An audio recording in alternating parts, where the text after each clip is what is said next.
계속해서 고린도후서 말씀 보겠습니다. 지난 토요일 날 말씀했던 것을 계속해서 이어가도록 하겠습니다. 바울이 고린도후서 7장 이제 4절, 5절, 6절 보면은 마게도냐에 있을 때 본인이 굉장히 힘들었다. 그 마게도냐 지역은 지금 이제 지리적으로 보면 유럽 지역 아닙니까? 그곳에서 제일 먼저 빌립보에 갔다가 데살로니가로 갔다가 베레아로 갔다가 이제 그 사도행전을 보면 세 교회가 나타나는데 그 세 교회에서 바울이 굉장히 어려움을 당했습니다. 그래서 바울이 마게도냐 지역에서 굉장히 어려움을 당했는데, 그런데 그 어려움을 당했는데 그 가운데서 하나님의 또 위로가 있었다는 겁니다. 그 위로가 뭔가 하면은 디도를 통하여서 위로를 받게 되는 겁니다. 자, 5절 볼게요. 7장 5절, 우리가 마게도냐에 이르렀을 때에도 우리 육체가 편하지 못하였고 사방으로 환난을 당하여 밖으로는 다툼이요 안으로는 두려움이었노라. 그러나 낙심한 자들을 위로하시는 하나님이 디도가 오므로 우리를 위로했다. 자, 디도는 이제 저기 8장 후반부에 보면은 또 디도가 어떤 사람이라는 것은 나오는데, 디도는 디모데처럼 바울의 믿음의 양아들과 같은 그런 사람들입니다. 자, 어쨌든 이제 그때 보고 디도가 왔다. 그 디도가 마게도냐 일로 인하여서 바울이 굉장히 어려움을 겪고 있는데 디도가 와서 바울에게 위로가 되었다는 겁니다. 첫 번째는 이 디도라는 사람이 온 사실 자체, 바울과 만났던 사실 자체가 바울에게 큰 위로가 되었습니다. 그럼 이걸 보면은 어떤 사람은 만나서 위로가 되고 어떤 사람은 만나면 피하게 되고 싶은 사람, 이런 사람들이 있지 않습니까? 참 이렇게 보면은 바울의 극심한 어려움 가운데서 디도라는 사람이 와서 한 사람의 방문이 그 사람을 위로하게 됐다. 이게 참 귀한 겁니다. 그래서 여러분들이 어디로 가서 여러분들이 방문하면은 여러분들이 방문해서 만났던 사람들에게 큰 위로가 되기를 바랍니다. 누가 온다 그러면 야 빨리 피하자. 그게 아니고, 누가 온다 그러면 야 그 사람이 거기 와, 나도 거기 가서 그 사람을 만나고 싶구나 하는 그런 위로가 되었으면 좋겠습니다. 자, 예수님께서 이 땅에 오셔서 온 인류의 위로가 되었지 않습니까? 모든 어둠 속에 있고 죽어가는 사람, 그 죽을 수밖에 없는 그 사람 가운데 하나님께서 독생자를 보내주셔서 예수님께서 이 땅에 오심으로 말미암아 그 당시 2000년 전에 있었던 그 당시에 실제적으로 예수님을 만났던 사람들에게도 위로가 되는 것은 물론이거니와 시대와 공간을 초월해서 지금 우리에게도 예수님께서 이 땅에 오시면 우리들에게 위로가 되었습니다. 그래서 한 사람의 방문, 이것은 어마어마한 일입니다. 정말로 한 사람이 어디를 갔다 무슨 일을 했다, 그 한 사람이 어떤 곳에 가서 일어나는 일들, 그것은 굉장히 중요한 일입니다. 그래서 디도의 방문이 바울에게 큰 위로가 되었는데, 자, 그러면은 예수님께서 우리에게 오셔서 위로가 되었는데 어떻게 위로가 되었느냐? 예수님께서 우리에게 구원을 주시고 영생을 주심으로 위로가 된 것처럼 디도가 바울을 방문해서 어떤 일로 위로가 됐는가를 이제 한번 보겠습니다. 자, 그게 이제 7절. 그가 온 것뿐 아니요 오직 그가 너희에게서 받은 그 위로를 위로하고 너희의 사모함과 애통함과 나를 위하여 열심히 낸 것을 우리에게 보고함으로 나를 더욱 기쁘게 하였다. 즉 디도가 고린도 교회 교인들의 상황을 보고함으로 말미암아, 그 디도가 왔는데, 디도가 어디는 왜 왔는가 하면 고린도 교회에 갔다가 바울을 만났습니다. 바울에게 온 겁니다. 자, 그러면은 디도라는 사람은 왜 고린도 교회로 갔을까? 자, 거기에 이제 8절을 보면 이렇게 됩니다. 그러므로 내가 편지로 너희를 근심하게 한 것을 후회하였으나 지금은 후회하지 아니함은 그 편지가 너희로 잠시만 근심하게 한 줄을 압니다. 자, 그래서 이제 이 7장의 내용을 보고 주석가들이 무엇을 알아냈는가 하면은 바울이 디도라는 사람을 고린도 교회에 보냈습니다. 왜 보냈는가 하면 어떤 편지를 썼습니다. 그런데 이 편지는 아직까지 발견되지 않고 그 편지의 구체적인 내용은 모릅니다. 어쨌든 바울이 고린도 교회에 주는 편지를 써서 디도 편에 보냈습니다. 그래서 디도가 그 바울의 편지를 가지고 고린도 교회에 갔다가 다시 돌아와서 바울을 만났습니다. 그래서 고린도 교회에 갔다가 다시 돌아온 디도를 만나고 바울이 굉장히 기뻤습니다. 첫 번째는 디도가 왔다는 사실 자체가 기뻤고, 두 번째는 디도라는 사람이 가지고 온 디도라는 사람이 고린도 교회를 방문하고 디도가 보고하는 내용이 굉장히 기뻤다는 겁니다. 자, 그 보고 내용이 뭔가 하면 사실은 이겁니다. 바울이 편지를 썼는데, 바울이 고린도 교회 교인들에게 편지를 쓰고 디도 편에 보내고 난 다음에 바울이 아차, 이건 내가 잘못했구나라고 바울이 근심하게 했어요. 바울이 걱정이 되었습니다. 왜? 그 편지 내용이 뭔가는 구체적으로는 모르겠지만 고린도 교인들이 그 편지를 읽어봤을 때 근심하게 하는 내용이다라고 바울이 생각했을 정도로 아마 고린도 교회의 문제점을 지적하고 그것을 가지고 질책을 했을 겁니다. 그리고 보내고 나니까 바울이 야, 내가 좀 심했나? 고린도 교인들이 그거 읽어보면 굉장히 근심하게 하고 걱정하게 되는데 좀 내가 너무 심하게 말했는 것 같다라고 편지를 보내고 났는데 바울이 좀 안절부절했습니다. 자, 그래서 8절에 그러므로 내가 편지로 너희를 근심하게 한 것을 후회했다. 그런 소리를 그렇게 내가 좀 강하게 하는 게 아닌데 그 말 안 할 걸. 누구는 시험 될 겐데.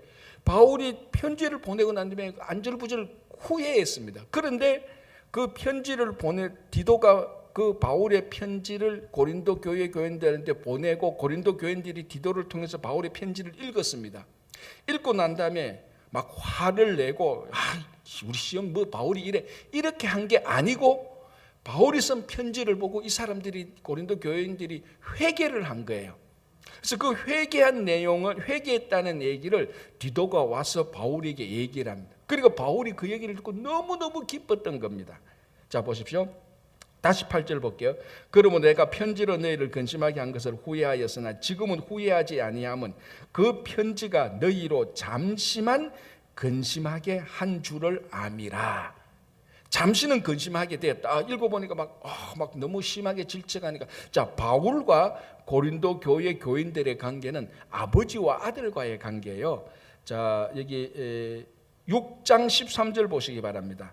6장 13절 내가 자녀에게 말하듯 하노니 보답하는 것으로 너희도 마음을 넓히라. 그러니까 바울이 고린도 교회 교인들에게 말하는 것은 아버지가 자녀에게 말하듯이 한다는 겁니다. 그러니까 고린도 교회 교인들과 바울과의 관계는 이 아버지, 신앙의 아버지와 자녀과의 관계입니다. 왜 우리 주변에도 보면은 아주 존경받을 원로 목사님들이 있지 않습니까? 그 교회를 개척해서 그 교회에서 한 40년, 50년 목회를 잘 하시고 모든 교인들한테 존중을 받고 그 목사님들이 교인들을 진짜 아들처럼 딸처럼 사랑했다가 은퇴를 하시면 그 교회에서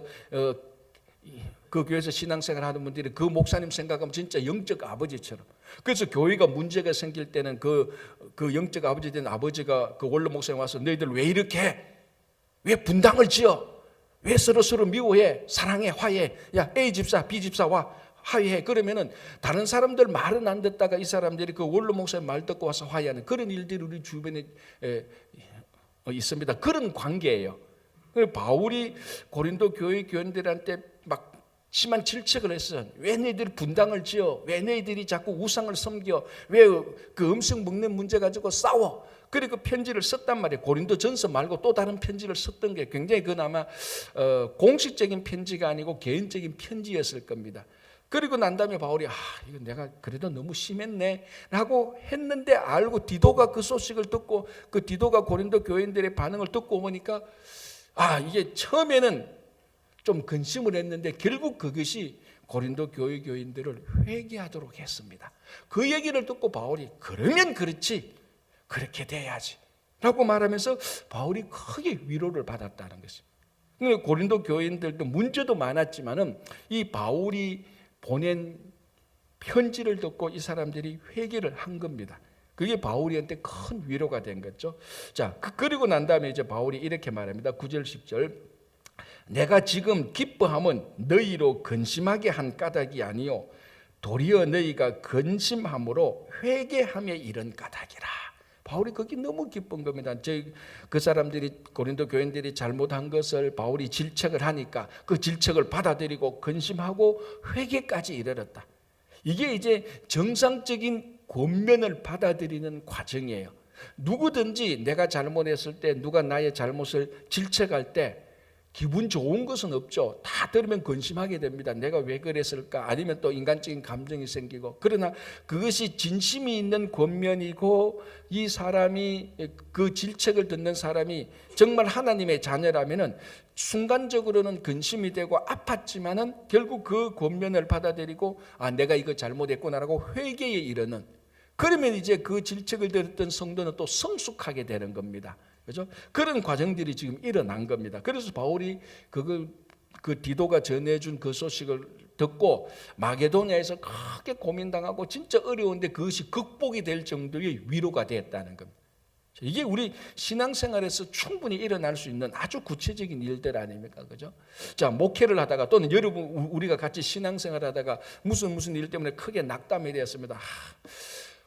뭐 내가 이 사역을 해야 될까? 왜 이렇게 저렇게 했는데 또 다른 지역에 예를 들면 또 다른 사람이 와서 목사님 뭐 A 집사님이 B 집사님이 이번에 이런 일을 했는데 아주 지금 하나님께 영광을 돌리겠습니다. 그 얘기를 들으면은 한쪽에서 크게 낙심했던 것이 더 큰 위로의 소식을 듣고 회복하게 되는, 뭐 우리 주변에 흔히 있는 일, 그 바울이 지금 그 얘기를 하는 겁니다. 이제 그러면서 하는 말이 10절에 하나님의 뜻대로 하는 근심은 후회할 것이 없는 구원에 이르게 하는 회개를 이루는 것이요. 자, 여기서 이제 우리 성도의 근심은 두 가지로 나눕니다. 첫 번째는 세상 근심이고 하나님 뜻대로 하는 근심입니다. 자, 세상 근심은 뭡니까? 어쨌거나 자기가 잘 되지 못하고, 어쨌거나 자기가 맹해롭지 못하고, 어쨌거나 자기가 다른 사람보다 더 우월하지 못하고, 어쨌거나 자기 욕심이 만족되지 않는 것, 어쨌거나 자기 목표가 되지 않는, 어쨌든 자기에게 관련된 것이 안 되었을 때 하는 근심, 다른 말로 하면 이기적인 근심. 그리고 또 다른 근심은 뭐냐면 하나님의 뜻대로 하는 근심. 자기와 관련되기보다는 하나님의 나라와 관련된 것, 뭐 교회와 관련된 것, 사랑하는 어떤 예배 공동체와 관련된 것, 그에 관련돼서 그 일이 안 되고 어려움을 당할 때 그 소식을 듣고 하는 근심. 그러니까 예수 믿는 사람들이 하나님의 뜻대로 하는 근심이 있습니다. 그 하나님 뜻대로 하는 근심은 이 사람을 파괴시키고 그 사람의 심령을 좀먹는 것이 아니고, 오히려 더 그런 근심들은 회개에 이르기도 하고, 그런 근심들은 이 사람을 더 세워주기도 하는 것입니다. 그래서 오늘 바울이 고린도 교인들이 했던 근심을 하나님의 뜻대로 하는 근심이었고, 이것은 회개에 이르렀다. 그래서 바울이 굉장히 기뻐한다라는 것을 얘기해 주는 것입니다. 자, 그리고 난 다음에 또, 그러니까 바울이 디도의 방문으로 두 가지 위로를 얻었죠. 첫 번째는 디도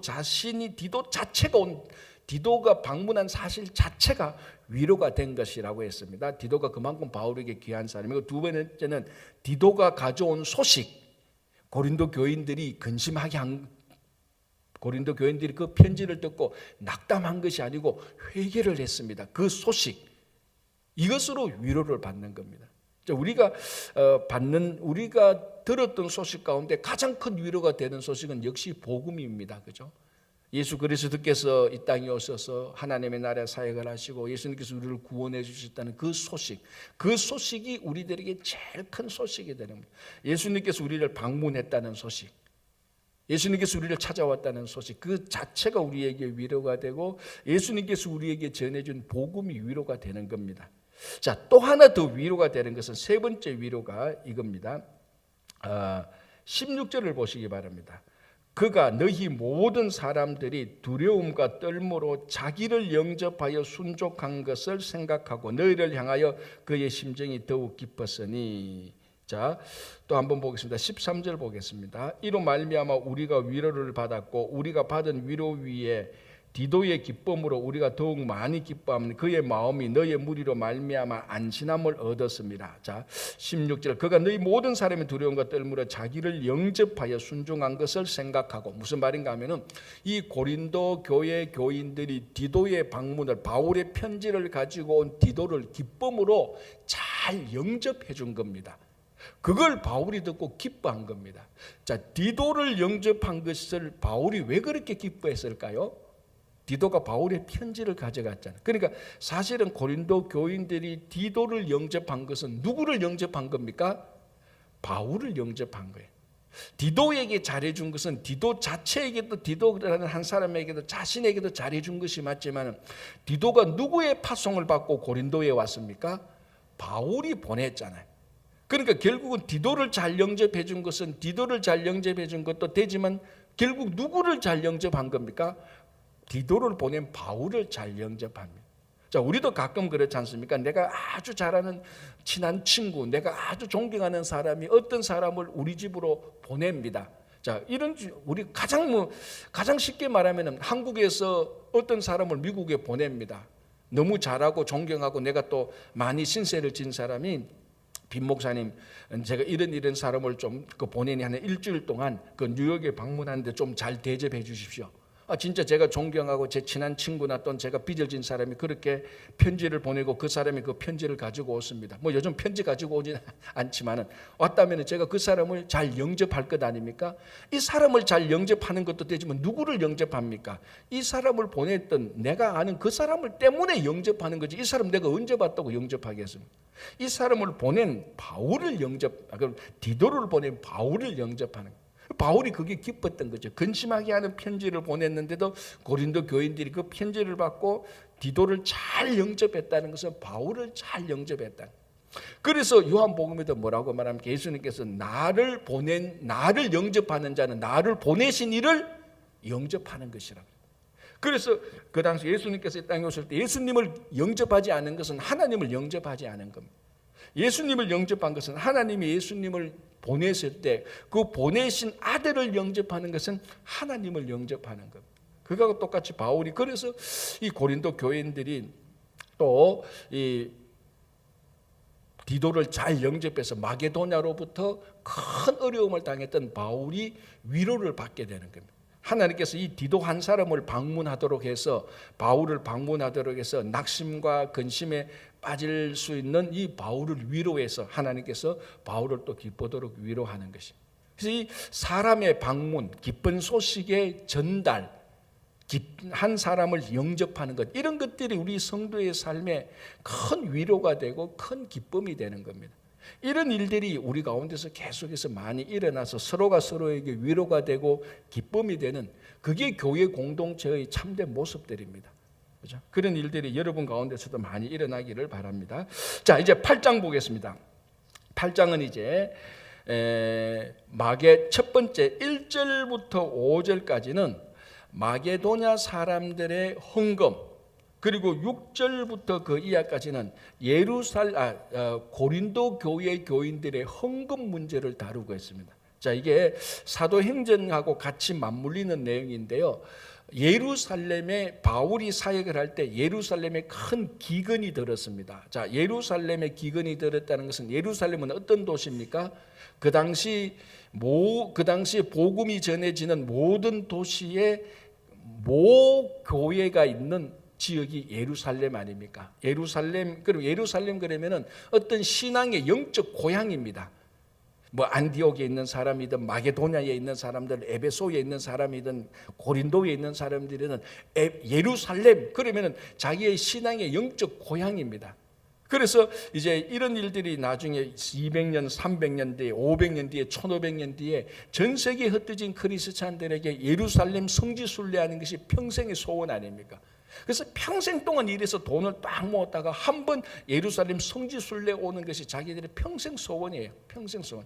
그만큼 예루살렘은 그 당시 성도들에게 이 땅에 있는 영적 신앙의 본거지입니다.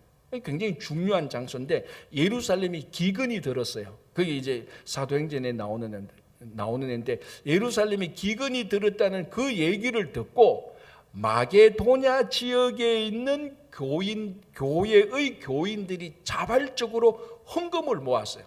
야, 우리 신앙의 어머니가 되는 예루살렘이 기근이 들었단다. 자, 그러면 우리가 그 사람들을 도와주자. 자, 우리가 헌금을 해서 바울에게 주어서 바울이 예루살렘을 방문할 때 바울이 우리 헌금을 전달해 주도록 하자. 그런 일들이 일어났을 때랬습니다. 바울이 지금 그걸 언급하고 있습니다. 8장 1절에서 5절. 자, 한번 볼게요. 1절.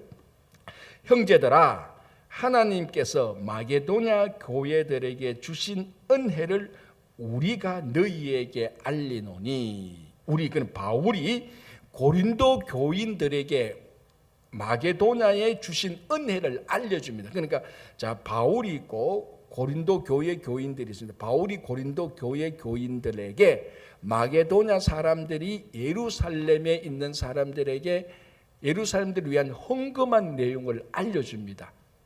왜 이걸 갑자기 알려줄까? 이제 6절부터 보면은 고린도 교회 교인들도 1년 전부터 헌금을 모으기 시작했었습니다.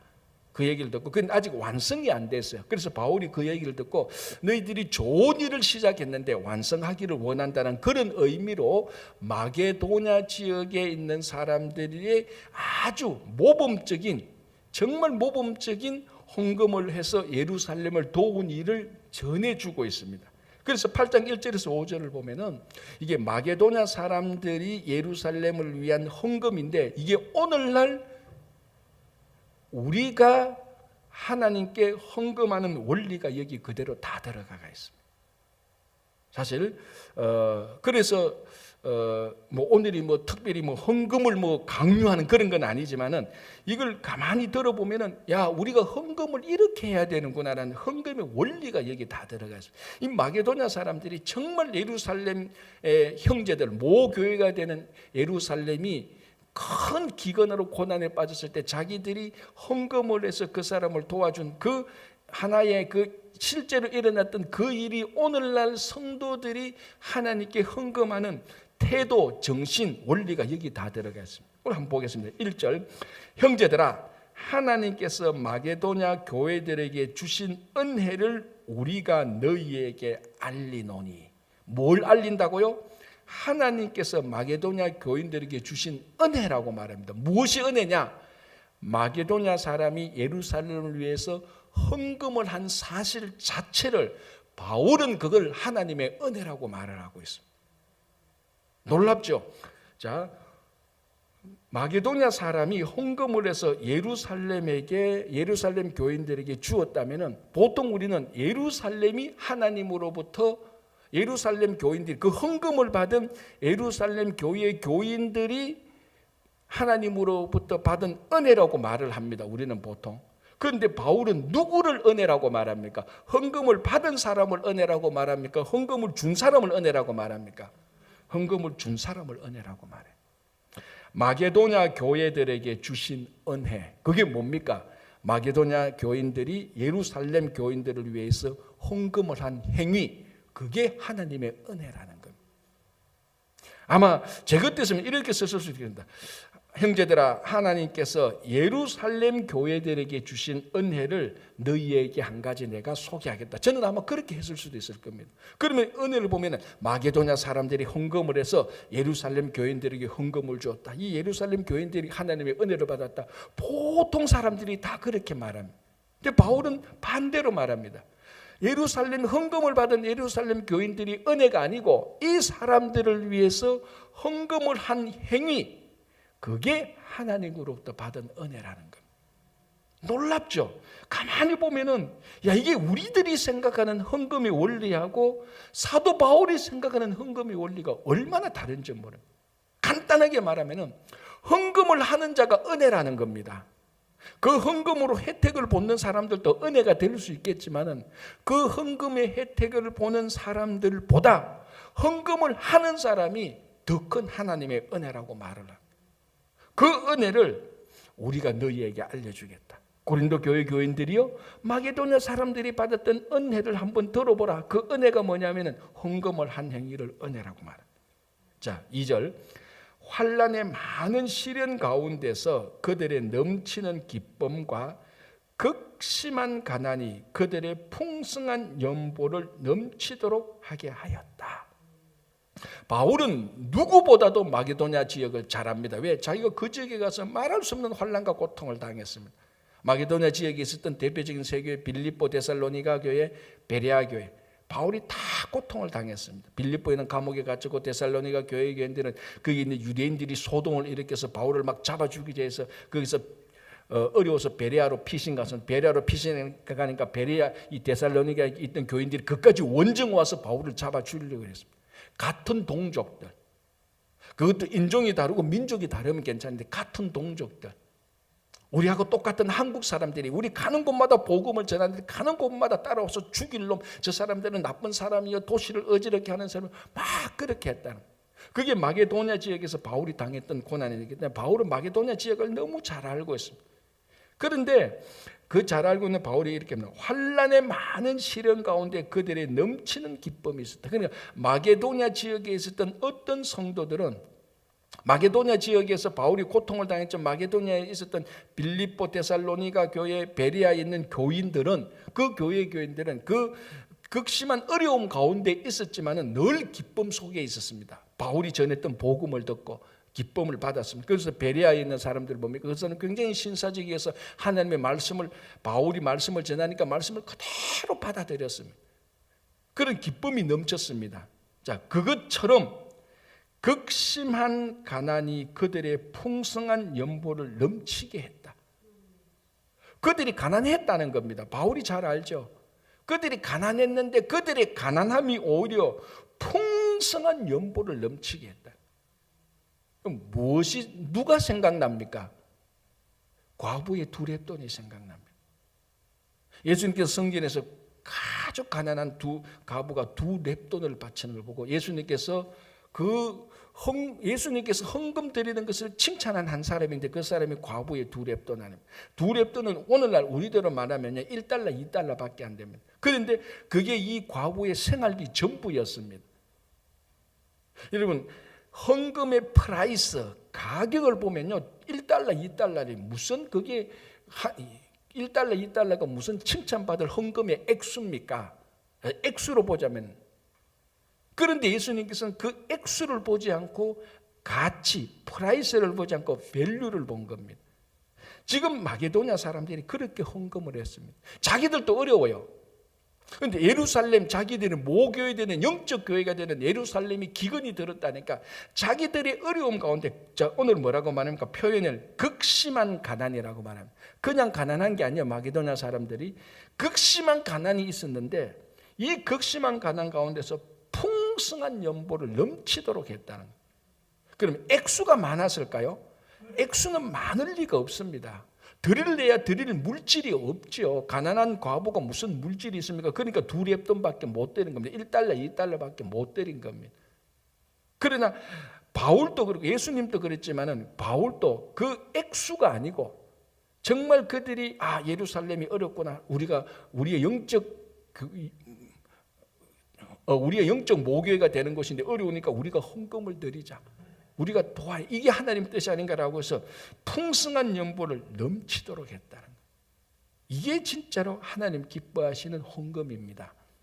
액수가 아니라 가치를 드리는 겁니다. 그게 하나님 기뻐하시는 헌금이죠. 자, 그러면서 뭐라고 말하는 거? 3절에 내가 정언하노니, 바울이 고린도 교인들에게 대나놓은 겁니다. 내가 정언한다. 자, 이런 말은 잘 안 씁니다. 보통 우리 바울이 편지를 보십시오. 그런 말 잘 안 쓰죠. 내가 정언한다. 바울이 정언한다. 그건 확실하고 중요한 일을 말할 때 말입니다. 내가 정언하노니 그들이 힘대로 할 뿐 아니라 힘에 지나도록. 바울이 봤을 때는 저들이 저렇게 어려운데 예루살렘이 어렵다고 하니까 저렇게 자기들이 힘에 지나칠 정도로 헌금을 하는구나. 바울이 봐도 저렇게까지 안 해도 되는데 라고 할 생각이었습니다.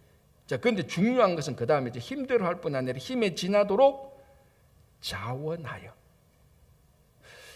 바울이 마게도냐, 빌립보, 데살로니가, 베레아 세 교회 모아가지고 연합 부흥이 하면서 지금 예루살렘에 기근이 들어서 여러분 헌금해야 됩니다. 이런 말을 했다는 겁니까? 안 했다는 겁니까? 일치 안 했다는 겁니다.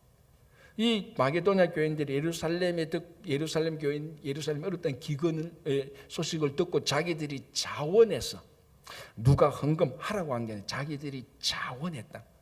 헌금의 가장 중요한 원리가 뭡니까? 자원입니다.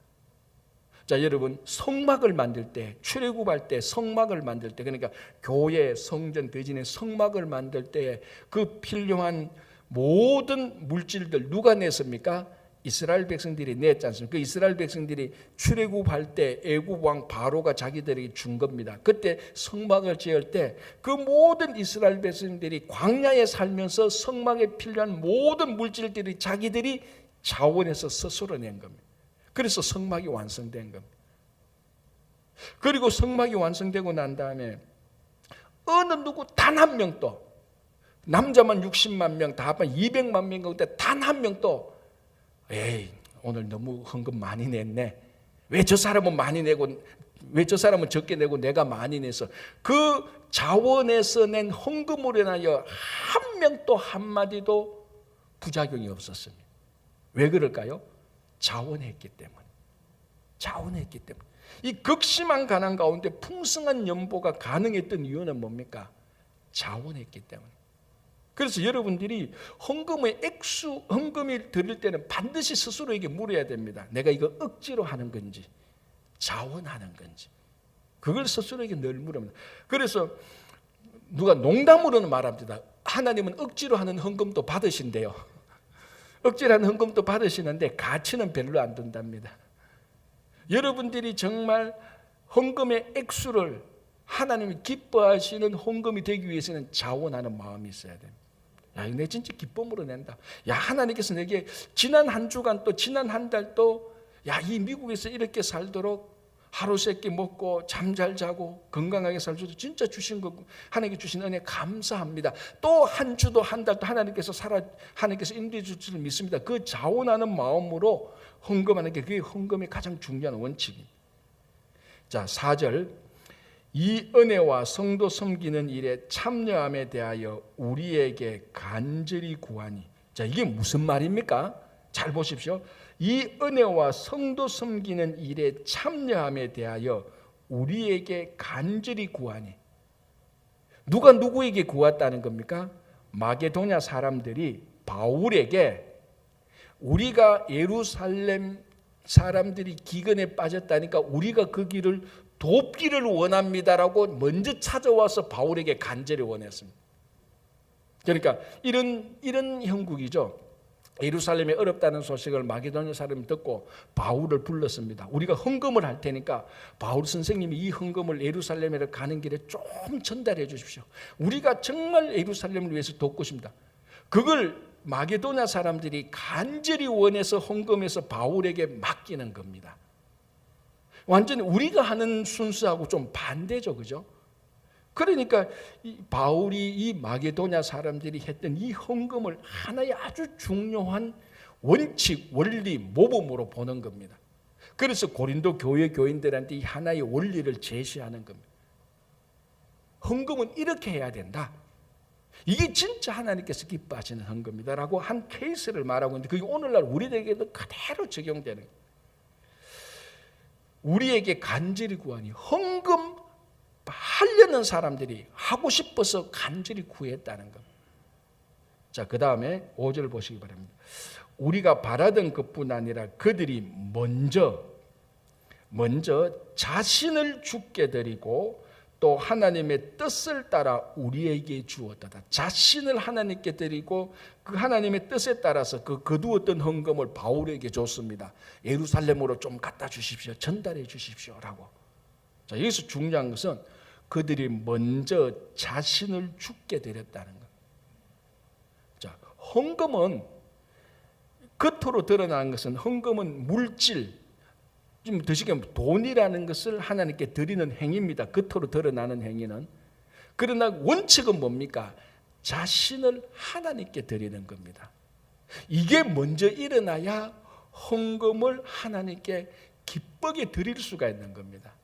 자기 자신은 하나님께 헌신이 하나도 안 돼서, 그런데 드리는 헌금은요, 이거는 물질을 주는 것이지 우리가 말하는 헌금을 하는 건 아닙니다. 자, 물질을 준다는 것은 거기에는 주는 사람과 받는 사람들에게서 인격적인 관계가 형성되지 않습니다. 내가 물질이 많으니까 너 약해? 네가 이런 일을 많이 했네? 그 대가로 내가 물질을 주는 겁니다. 거기에는 어떤 비즈니스적인 상호 교환이 일어나는 것이지 인격적인 헌신과 인격적인 사랑은 일어나지 않습니다. 그러니까 헌금에는 먼저 자기 자신을 하나님께 드리는 헌신이 있어야 되는 겁니다. 내 삶을 하나님께 헌신합니다는 그 표시가 물질로 나타나는 것이지, 내가 하나님께 드린다는 그 자신의 헌신은 없이 물질로 드리면요, 물질만 계속 내지 거기에 대한 인격적인 관계가 없기 때문에 헌금으로 인하여서 자기 자신의 신앙적 성숙이 일어나지 않습니다. 어떤 사람은 헌금을 함으로 말미암아 신앙이 성숙되는 사람이 있고, 어떤 사람은 헌금은 계속해서 하는데도 신앙이 안 자라요. 왜? 안 자란 사람은 헌금을 하는 게 아니고 그냥 물질을 내는 거예요. 그러나 자신을 하나님께 헌신한 사람은 그 헌금을 드림으로 말미암아서 매번 드릴 때마다 자신을 하나님께 헌신하는 겁니다. 여기는 인격적인 성숙과 신앙의 성숙이 매일매일 일어납니다. 그러나 헌금의 액수와 상관없이 물질을 툭 떼어 쓰는 거. 자, 여러분 한번 생각해. 여러분들이 누구한테 물질을 그냥 인격적인 관계없이 물질을 좀 줬다. 거기에 어떤 인격적인 성숙이 자라나지는 않습니다. 자기 교만은 일어날 수 있죠. 내가 물질이 많은데 내가 저 사람한테 좀 줬어. 교만은 일어날 수 있어요. 왜 그런 일이 일어난가? 먼저 자기 자신을 하나님께 드린 행위가 없는 헌금은요, 그냥 물질을 하나님께 주는 겁니다. 그로 인하여서 자기의 신앙적 성숙과 헌신은 일어나지 않습니다. 먼저 내가 하나님께 내 삶을 주님께 드립니다라는 헌신이 일어나야 되는 거예요. 그 헌신의 표시로서 하나님께서 내게 이렇게 물질을 주셔서 지난 한 주간 살게 하셨구나, 감사의 표시, 헌신의 표시로 내는 겁니다. 그래서 우리가 늘 그러니까 헌금은 우리 헌신과 감사의 표시라고 말을 하지 않습니까? 그 표시라는 말은 것은 본질적으로 내가 먼저 하나님께 헌신되었다는 겁니다. 그래서 오늘 이 마게도냐 교인들이 그들이 먼저 자신을 주께 드리고, 자신을 주께 드렸으니까 자원하는 마음도 생기는 겁니다. 그래서 우리가 매주일 헌금을 할 때, 여러분 내한테 물질이 좀 남았네, 이거 교회 좀 주지, 뭐 그렇게 헌금하시는 분 제가 없는 걸로 알고 있습니다. 그러나 우리가 다시 한번 이 헌금을 드리면서 나 자신을 하나님께 드리는 헌신에 자기 자신을 먼저 늘 되새겨야 됩니다. 그래서 드리는 헌금, 그 헌금을 드림으로 말미암아 자기 인격이 계속해서 성숙해지고 하나님께서 기뻐하시는 예물이 되는 것입니다.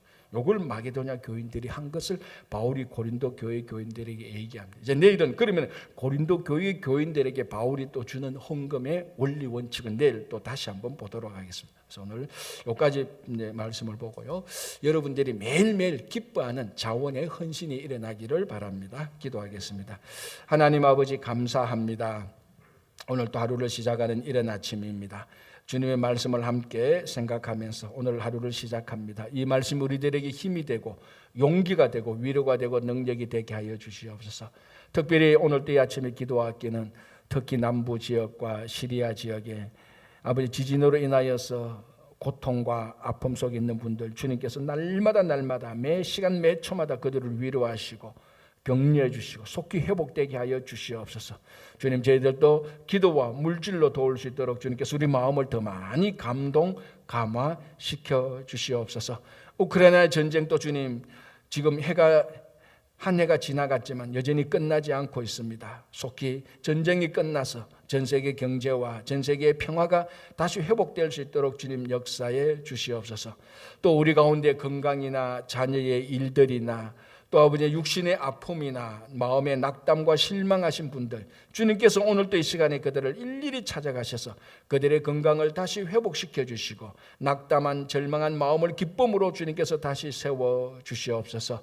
오늘도 우리 모든 친구교회 교인들, 자녀들, 가정, 일터 위에 주님의 은혜를 더하여 주시고 오늘 하루도 주님의 손에 우리의 삶을 의탁하오니 선하고 풍성한 길로 인도하여 주시옵소서. 예수님 이름으로 기도합니다. 아멘.